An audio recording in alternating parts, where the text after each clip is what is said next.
Good evening, all. I am Vikrant Vaidya from P Manifold. I'll be taking you through this live demo session. This webinar platform that we are using for the demo session, it will allow you to post your questions in the chat, and I will answer those. I will first go through the live demo session, and then we will take question answers. So let's get started. So this is the professional certification program for electric vehicle systems engineering, and it is organized by P Manifold, and the certification partner for this will be Automotive Skills Development Council of India. We start with this vehicle development process. This is actually a generic process, not just applied to vehicle development, but any product. In my nearly 20 years of experience in the industry, from Indian OEMs like Tata Motors to General Motors and later in Jaguar Land Rover, this is more or less the process that is followed to develop the vehicles, electric or otherwise.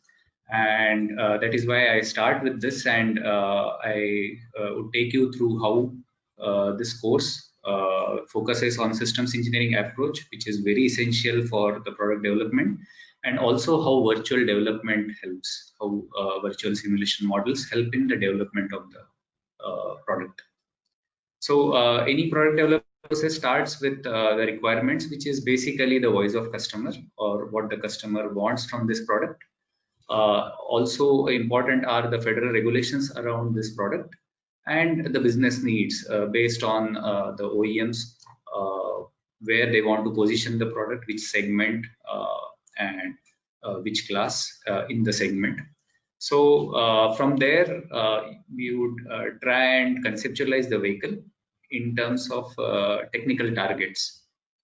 These are typical things you see in magazines, and some of the targets are very specific to the OEMs, how they want to convert the subjective field into objective targets. Then these would be cascaded down to subsystem targets, like for motor, for batteries, for power electronics, and so on. And then from there on, it will be component, first of all, technology selection, and then component design. And then on the right hand side of this V, as we call it, we get into the validation phase of all of these. So subsystem level validations and then vehicle level validations. And once we are happy about how the vehicle is performing, we go through the rest of the procedures like government certifications. We go to the media for their reviews and test drives. We go to the customers as well. And then we go for the product launch.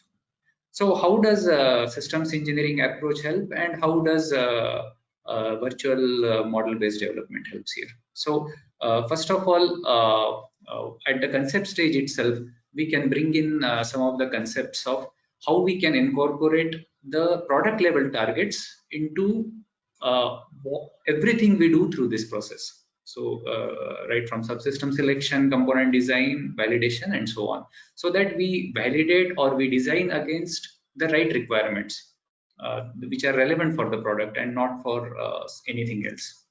So we start with setting realistic targets for the vehicle in terms of technical targets, and also in terms of what is achievable and what is required for that segment. Then from those targets, how we can derive the subsystem specifications, and then use the same functional models for design for Six Sigma studies, for system optimization, and so on. So what you see here is a functional model. A functional model is something which is a response model. So the system itself, we do not go deep into the subsystem itself, but we treat that as a input-output system. So whatever inputs I provide to the system, the outputs that I am getting, are they meeting my requirements or not? On the right hand side of the V, what we use is something called behavioral models. So behavioral models are intrinsic to the subsystems. So now we go into how the subsystem behaves to generate the desired output, so that we can validate the subsystems as well. So these subsystem behavioral models are used for failure mode effect analysis, designs, then validation of those design in terms of durability, robustness, functional, and then after the subsystems are validated, we go for vehicle level validations where we can look at the robustness again, the reliability, the utility, all the features that we are providing are up to the mark or not, and so on.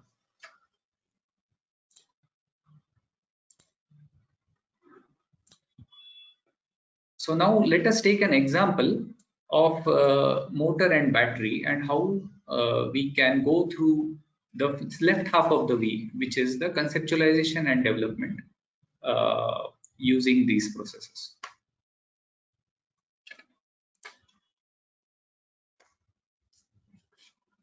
Okay, so basically a virtual vehicle model is a representation of the vehicle itself.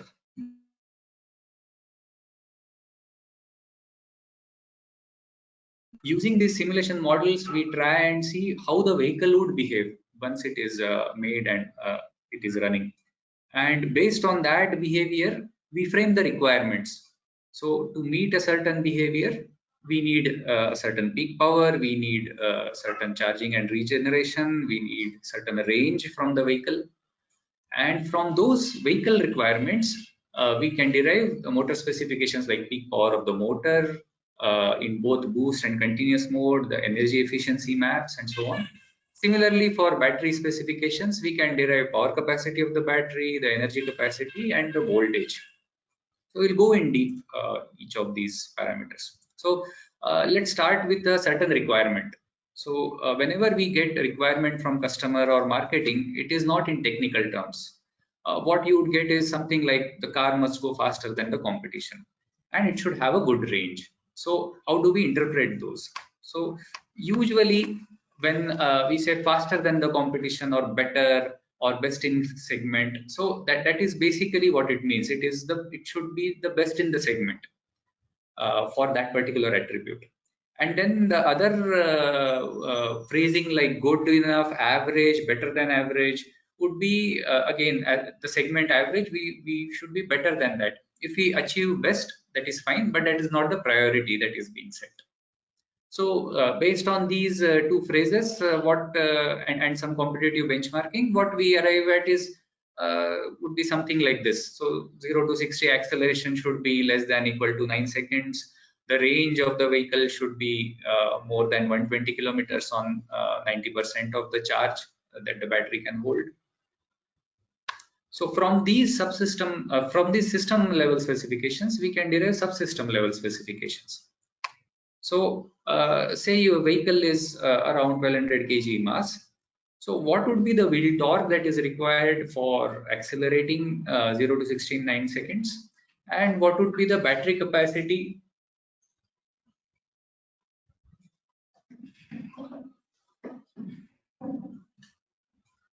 And what would be the battery capacity that would be required to support a 120 kilometers plus range? And then from then on, you can go to component level specifications like what should be the motor torque, what should be the configuration of the battery pack, and so on. So how do we correlate wheel torque to acceleration? So basically using a vehicle simulation model like the one here on the top right window, you can run and see for different wheel torques, what is the acceleration you are getting.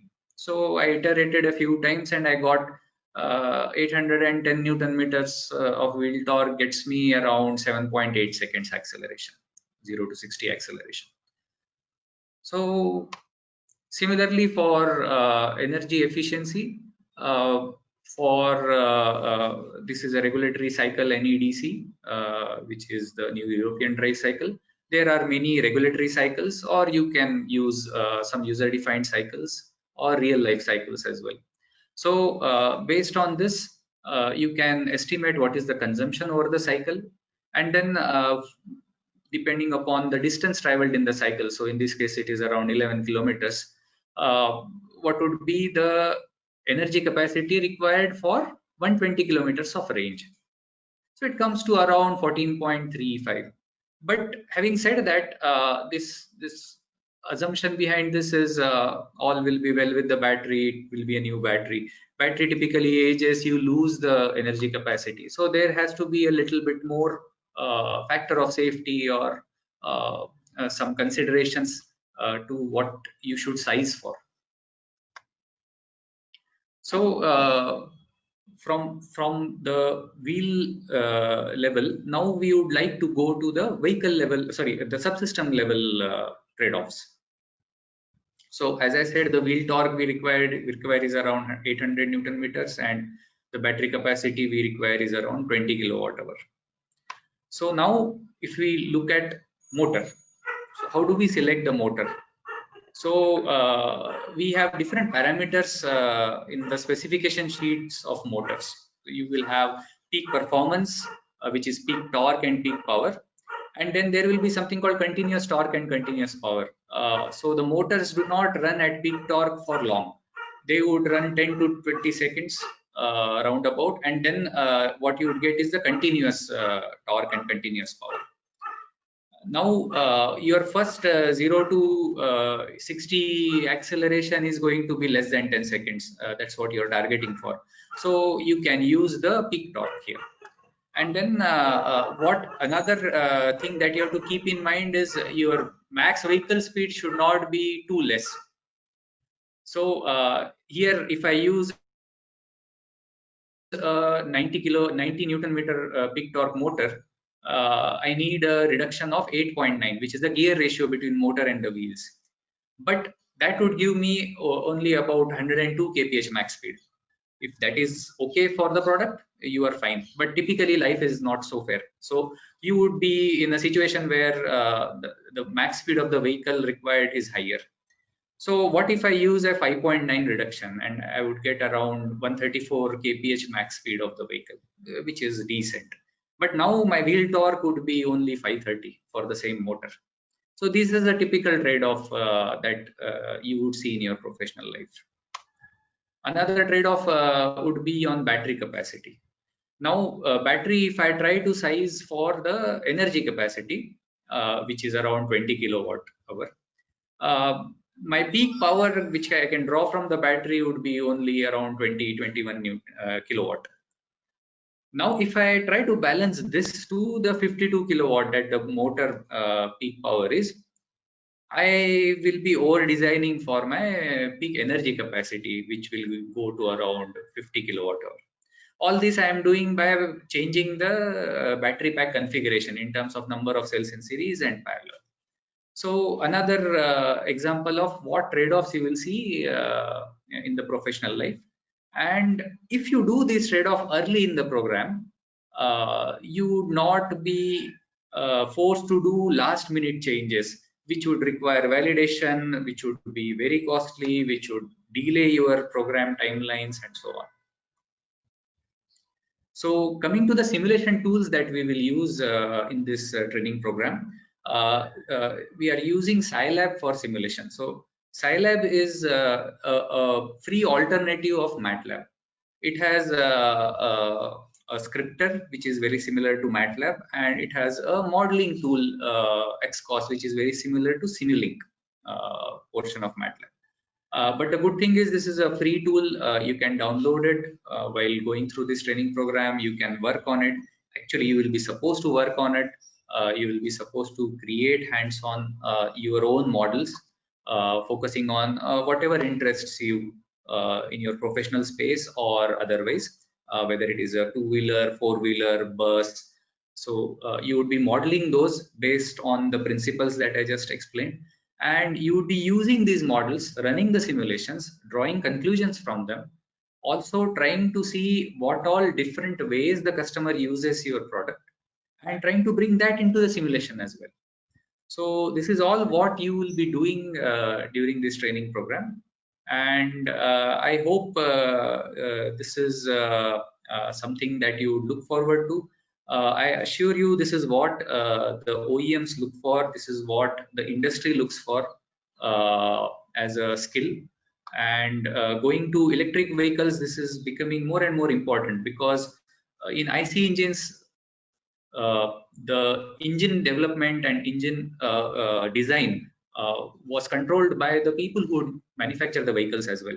So all the OEMs like Tata Motors, Mahindra, or even global OEMs like General Motors, Ford, they make their own engines. Coming to electric vehicles, they are not experts at making motors or batteries. So these will be outsourced components, and these will have to be integrated into the vehicle. So systems engineering becomes even more important in the context of electric vehicles. And electric vehicles are the future of mobility, and not so distant as well. Very soon they will be the future of the mobility. With that, I will starting to come in. So one of the questions is how do we measure the motor torque curve against the vendor provided curve from the live vehicle data? So if I understand the question correctly, if you have a vehicle, you have an electric vehicle, and you want to estimate what is the motor torque that is being produced on the vehicle, and want to compare it against what the specifications the vendor of the motor had provided. So yeah, it is a very good question. There are two ways, to my knowledge, to do this. One is we need to put the vehicle itself on a chassis dyno and measure the wheel power and wheel torque.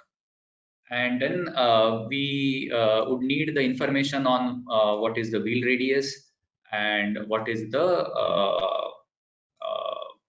reduction, the gearbox reduction between the wheel and the motor. And then to some extent we will need some efficiencies. If we do not have those, we can assume something which is very close to the real efficiencies. And that is how that is one way of estimating what the motor is providing. Another way of estimating is most of the modern vehicles, including IC engine vehicles, in their controllers, they have the torque and power estimation algorithms. So in a motor controller, there will be, for a certain current and voltage and at a certain speed, there will be algorithms to estimate how much flux and to that effect how much torque the motor is producing. And that information will be available from the controller on the diagnostic port. So you can measure that way as well, or you can look at the estimates. Those estimates are usually very accurate. They are within plus or minus 5% at the max. Most times they are around plus or minus 2 to 3%.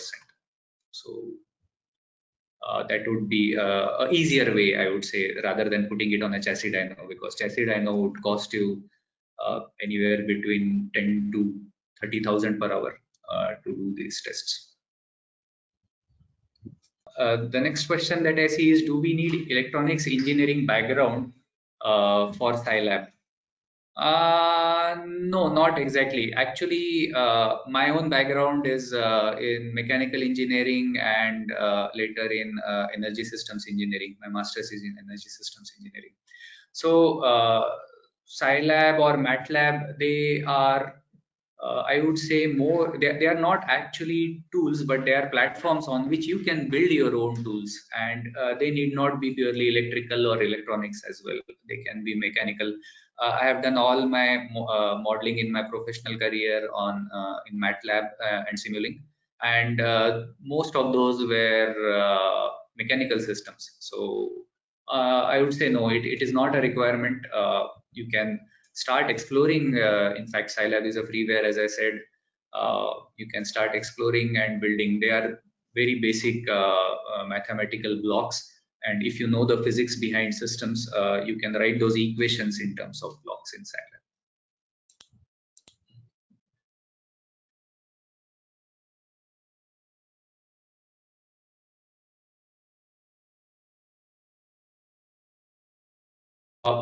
What we can also try now is if you can raise your hand if you have a question, The organizer can unmute you and we can hear you, hopefully. Let's try that.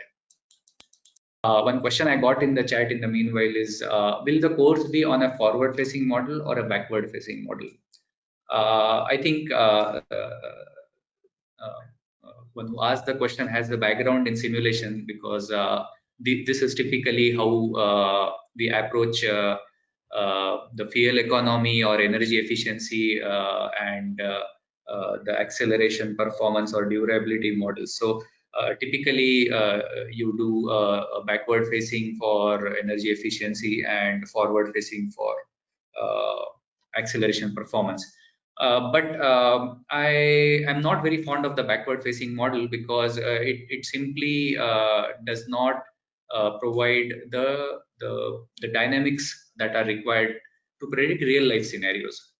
They work fine for regulation cycles like NEDC or even the Indian driving cycle. But when you go to real life type of scenario where you will have very dynamic and transient cycles, those cycles are not really represented well.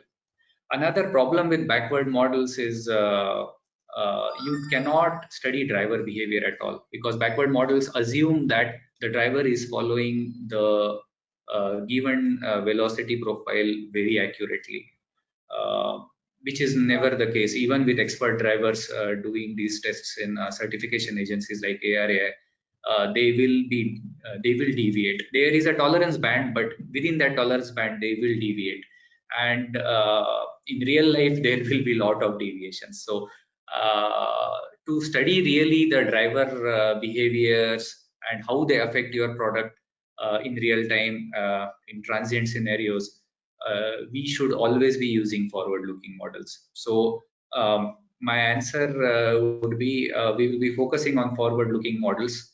Yes, we will mention the backward-looking models, which are, in my opinion, quick and dirty way to estimate it, but they soon lose their utility as we proceed towards more and more accurate estimates. One of the question is on the battery management system and motor controller, and also on the degradation of the performance of the motor or battery against temperature, and plot the curve. Yeah, there are many aspects which affect the performance of these subsystems. Luckily, actually, electric vehicles are a little more robust towards temperature and atmospheric pressure as compared to IC engines. Having said that, extreme temperatures do affect particularly the batteries very adversely, motors to a lesser extent. Coming to the question, it is about characterizing the effect of these and then bringing them into the system model. System model is more about balancing the requirements and understanding the needs of the product, and then coming up with the specifications of your subsystems. The subsystem design itself will be supported by behavioral models, as I had told. And those behavioral models, there are two ways again to build those. One way is to program the physics of it. So there is a temperature dependency, then that physics could be, those physical equations could be laid down in the models, and we could study the sensitivity. Another way to do it is data-based models. So what that means is we do experiments in controlled environment on these at different temperatures, maybe motor, maybe battery.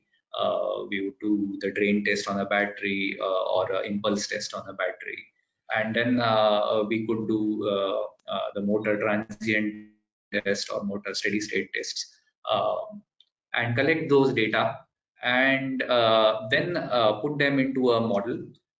We could select how the intermediate points would be interpolated, whether it would be linear or non-linear, or we could even do a hybrid model between a physics-based and a math-based, where the equations are physics-based, but the coefficients, I collect data on those particular subsystems, and then I tune those coefficients to match the data that I have collected, so that the physics works fine now, and then for any other scenarios, I can use the same model to predict the behavior.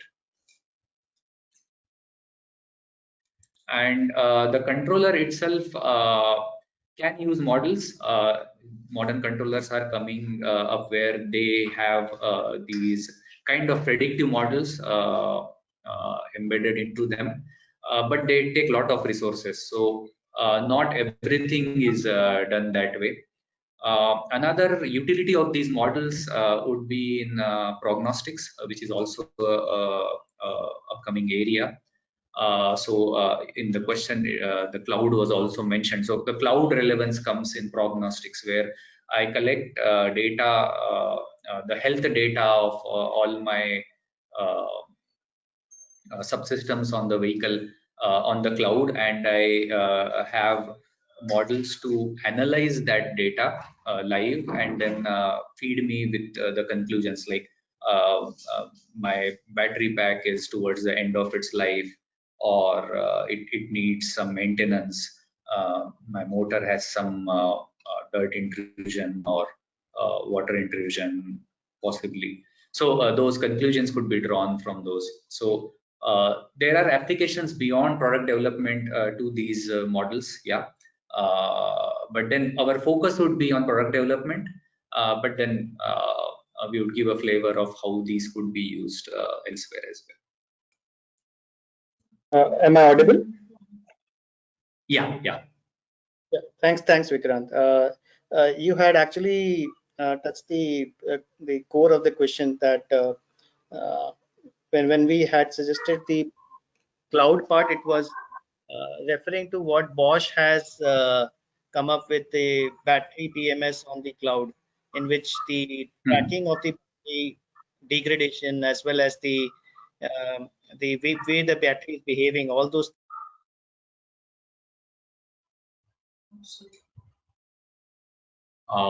Sorry, I think we lost you. Can you try again? I heard up to the degradation of the battery on the cloud. Yeah, so this was the Bosch BMS system on the cloud, and wanted to just understand how that that typical model can also be leveraged for a motor controller also, so that the way that we have designed our product using the EV subsystem, we can also analyze it live with live data on our cloud if we are able to capture those data points. Right. Yeah. So yeah, definitely it is possible. As you said, the BMS on the cloud is typically concerned with longer term strategies like state of health. Yes. Whereas the state of charge and all will be on board of the vehicle, yes, where it has to estimate continuously the state of charge. So similarly, the state of health of motor could be looked at. Even how the motor operating points are shifting over time could be studied, because if over time the efficiency is changing for the motor. So initially, any mechanical component, initially you have certain wear and you improve the performance. And after certain mileage accumulation, you taper off and sometimes even start degrading, seeing degradation in performance. So yeah, those models could be looked at. So the cloud will actually get you all the data you need to fine tune these models. So you will go to these models with certain assumption of degradation. You will try to learn also live on the vehicle. There are learning algorithms both on vehicle, and you could program them on the cloud, where you learn these processes and do those corrections or tweaks to the models. And in fact, there are solutions in this data analytics where all of this is automated as well. So even the learning is automated on the cloud, where it does the analysis on the data that has been collected till now, projects future scenarios with probability, and it also tweaks these models, and also provides inputs to the service people or even the customer that here's where you probably have to bring in for some service or maintenance. So yeah, there are a lot of applications in that area as well. I hope that answers your question. Yeah, that was wonderful. This was exactly what we want to model the Skylab or those models onto the cloud also, so that what we have developed as a product, we can monitor that on the cloud. Right. That would be interesting. Yeah. Yes.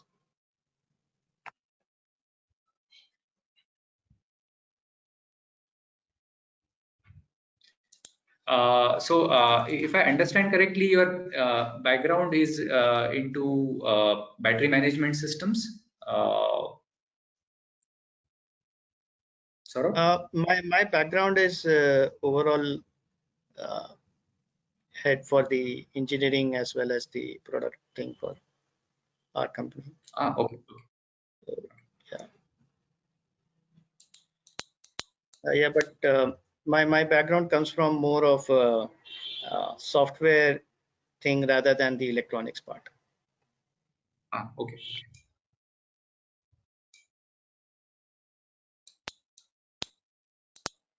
Yeah, I think I also have the series of questions which we already discussed. Yeah. What are the typical kind of assignments we will be provided in the course? Another very good question. So we have a program structure in which we will have assignments starting week 2, and it will be due week 3. So there will be 4 assignments, and those will be structured around the understanding of the theory portion of it. And there will be some assignments in which we will ask you to do certain calculations which will lead into the modeling part of it. So you do one calculation, understand how this calculation works, and then apply it in the model which will do this calculation over and over for each time step. So those are the kind of assignments we will look at. Of course, there will be some questions to understand uh, how you are coping up or catching up with what is being taught as well. So there will be some subjective questions as well, where we will ask you certain scenarios. What would you do in these scenarios? On what basis would you make decisions in such scenarios, and so on. So that is, there will be questions where there may not be a wrong answer per se. There will be questions where there will be a exact answer, and then there will be questions which will be more focused on the calculation itself rather than the answer, so that you can implement those into your practical or the simulation part of the course. Just to mention here, there will be 2 assessments as well.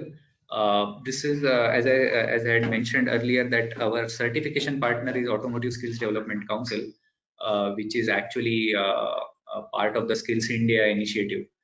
It focuses on the automotive industry for this, and they have criteria for certification. So this certification has validity in the industry.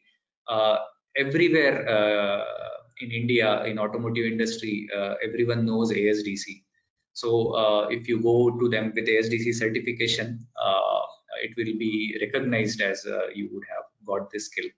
So how that is ensured is through these assessments. So there will be a midterm assessment, and there will be a final assessment, which will be done by ASDC, and that will be the criteria for certification. There will be other criteria like assignments and the lab work as well, but these will have significant weightage as well, assessments. Okay. There is another question here on the chat. Is there some peer-to-peer knowledge sharing too? Yeah, so definitely there will be, you can have groups, study groups, and we will try to see what is the mix of professionals and students as well. We would like to have uh, groups, study groups, or at least a buddy system in which people collaborate and learn together. And also they bring in their own experiences, whether academic or professional, and how they dealt with them, and there will be learning derived even for me from those kind of discussions. They will be mostly restricted to the Saturday sessions where we do the hands-on, and we would appreciate it if you can bring those suggestions there. You would have to be a little brief, because although the sessions are the Saturday sessions are longer, they are around 2 hours at the minimum. They can even stretch a little bit, but we would have to cover everyone on the batch, and we would wanted to prepare a bit what you want to share, and then you can share it with all of us. And of course, you can share with your buddies or your study group as well, in an informal manner.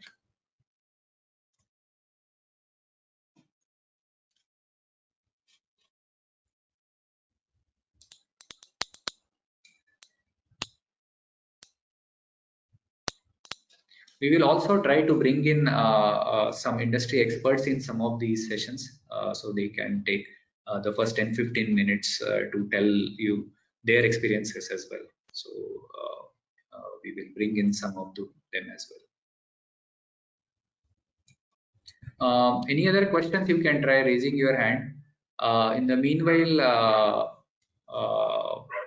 I will probably talk a little bit about how these theory sessions and practical sessions will be structured. So as mentioned here, the theory sessions will be in the evening, 6 to 7:30 p.m. And it will be alternate days, Monday, Wednesday, and Friday. And then the practical sessions will be on Saturday, around 2 hours. In the theory sessions, it will be mostly one way. You would be able to ask questions towards the end of it, but sometimes the sessions might be busy, where we use the entire 1.5 hours for the content itself. But then we can have, if required, we can have additional hours on Saturday itself to take any questions before we start the practical sessions on the simulation.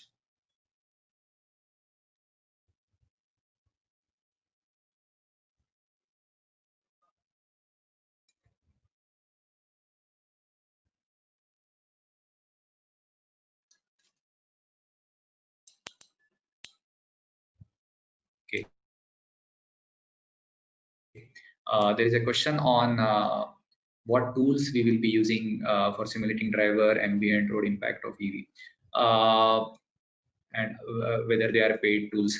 No, as I mentioned earlier, we thought of going with MATLAB Simulink, which is also my comfort zone. But we thought even if I have a license and some of the professionals have a license, it is still a big ask to have everyone use that, because it is not a free software.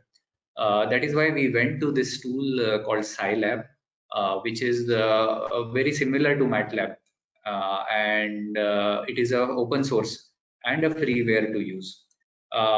We are not looking at modifying or enhancing this tool itself or this platform itself, but we are looking at creating the models using this platform, and creating models using this platform is absolutely free, while you retain the ownership of those models. The only the condition of usage of this tool is in the enhancement of the tool. If you are enhancing this tool, if you are working on development of this platform itself, that cannot be a private enterprise. That has to be in public domain. Other than that, anything that you create using the tool can be your own stuff. There is no compulsion of making that public. for calculation, we will also use Excel to certain extent. Even in Excel, it is possible to do dynamic analysis, but it is a very tedious job to set it up. But we can do quasi-stationary analysis in Excel, where there is no convergence as such. You use the previous time step to do the calculation of the next time step. So those also we will be doing to some extent. But I think these kind of tools like Scilab or MATLAB will be more beneficial.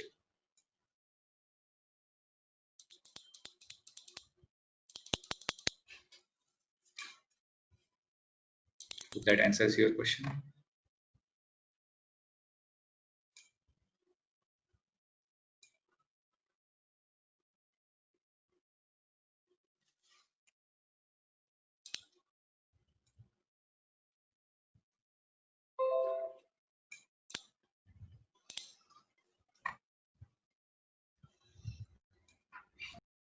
Since there were many questions on tools, maybe I can quickly share how the Scilab looks like. Those who have worked on MATLAB would see it is very similar to MATLAB, even the UI. So this is the basic UI, and then we have the scripter. The syntax used is similar to MATLAB with some minor differences, like comments are different and so on. And then we have the Simulink counterpart of XCOS. It will have similar block browser.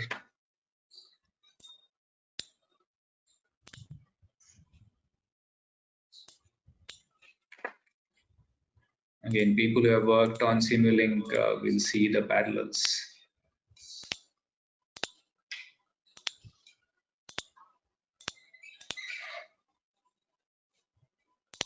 So the model you see here is built from very basic blocks that you see in there. And they are again basic physics equations. So this is basically the force balance at your wheel. This part is the driver model, where we are using a PID feedback with a feed forward as well. This is the error calculation.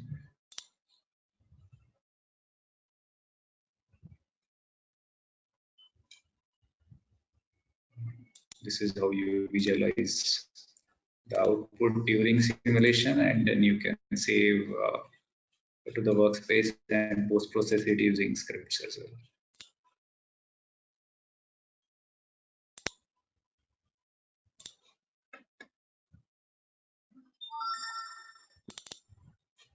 And just some simple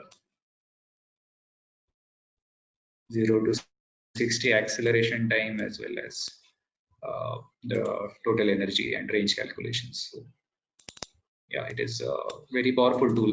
You can do a lot. If you know what you are doing, you can do a lot.